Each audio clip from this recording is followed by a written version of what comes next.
Le Togo poursuit ses efforts en faveur d'un aménagement équitable et équilibré du territoire. Et pour accompagner cette ambition, un schéma national d'aménagement du territoire a été élaboré. Le ministère en charge de l'aménagement du territoire poursuit la tournée de vulgarisation du dit document à travers les différentes régions du pays, l'étape de la région centrale avec Désiré Aloy. Le Togo s'est engagé en faveur d'une véritable politique de développement équilibré, un plan d'action qui vise clairement la réduction significative des disparités régionales et l'amélioration des conditions de vie des populations. Pour atteindre les objectifs, l'élaboration du schéma national d'aménagement du territoire SNAT s'imposait. Le document finalisé urge de passer à sa vulgarisation pour le rendre plus accessible auprès de l'ensemble des acteurs de développement. L'exercice est à l'étape de la région centrale. Cette vulgarisation va permettre à tous les acteurs de développement de pouvoir exploiter les orientations, les axes stratégiques, les programmes et projets phares identifiés, de les exploiter donc dans l'élaboration et la mise en œuvre de leurs projets sectoriels, des projets infranationaux qui doivent être mis en œuvre au-delà donc du niveau national, niveau régional, niveau communal, à travers les différents outils techniques que ces différents niveaux élaborent. Le ministère de l'Aménagement du territoire et de l'Urbanisme porte le projet structurant. Il est question de travailler afin que les orientations du schéma soient intégrées dans les politiques sectorielles et locales. Nous saluons vraiment de vive voix l'arrivée de cet outil important qu'est le schéma national d'aménagement du territoire.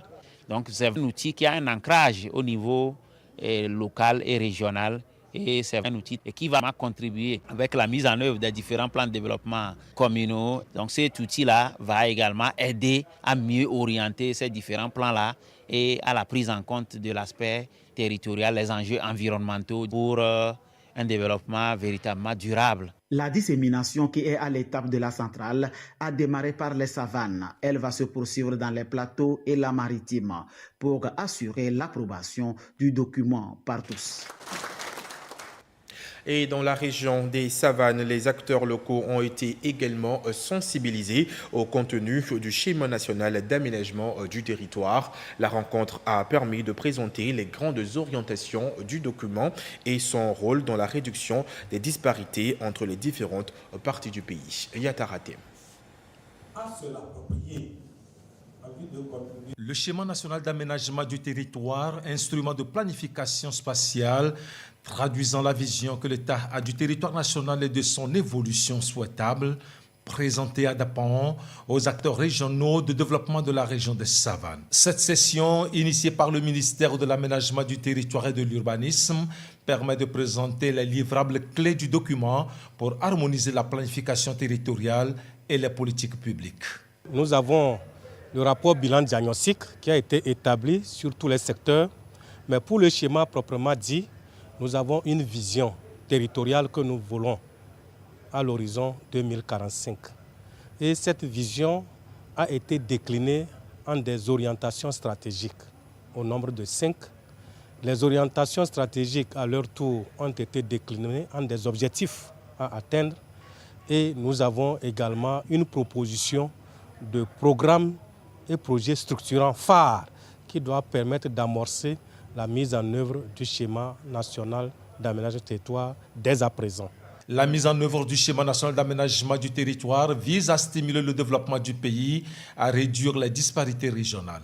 Les orientations qui ont été formulées, les objectifs stratégiques, les programmes et projets qui ont été identifiés doivent être désormais pris en compte par l'ensemble des acteurs de développement, qu'ils puissent nourrir désormais leurs différentes politiques et leurs différents programmes et projets sectoriels qu'ils élaborent. Et ces orientations doivent également nourrir la feuille de route qui est en train d'être finalisée. Le schéma, c'est un outil de planification à long terme pour les 20 prochaines années, alors que la feuille de route ou le plan ou la stratégie de développement national est un outil de planification à moyen terme, 5 ans. Les présentations ont donné lieu à des échanges visant à faciliter l'appropriation de ces outils et leur utilisation dans la planification territoriale. Cette présentation ne va pas rester dans les tiroirs. C'est le moment d'intégrer le SNAT dans nos plans d'action et que cela profite aux populations de nos communautés. Ce schéma est donc la réponse de l'image du Togo à l'horizon 2045, un cadre de référence pour orienter la planification et l'aménagement des territoires. C'est l'occasion pour moi de réitérer nos hommages appuyés à son Excellence, M. Faure-Ressources Mnagna-Simbé, président du Conseil, dont les orientations avisées de la feuille de route des 6 prochaines années structurées autour des triptyques rassembler, protéger, transformer. La planification et l'aménagement du territoire au Togo sont des enjeux majeurs pour le développement durable du pays qui a besoin de cet important outil qui sert de cadre de référence spatiale pour accompagner les grandes dynamiques impulsées par le président du Conseil, Faure-Ressources Mnagna-Simbé, sur l'ensemble du territoire national en termes de transition agricole, numérique, logistique, environnementale, éducative et sanitaire.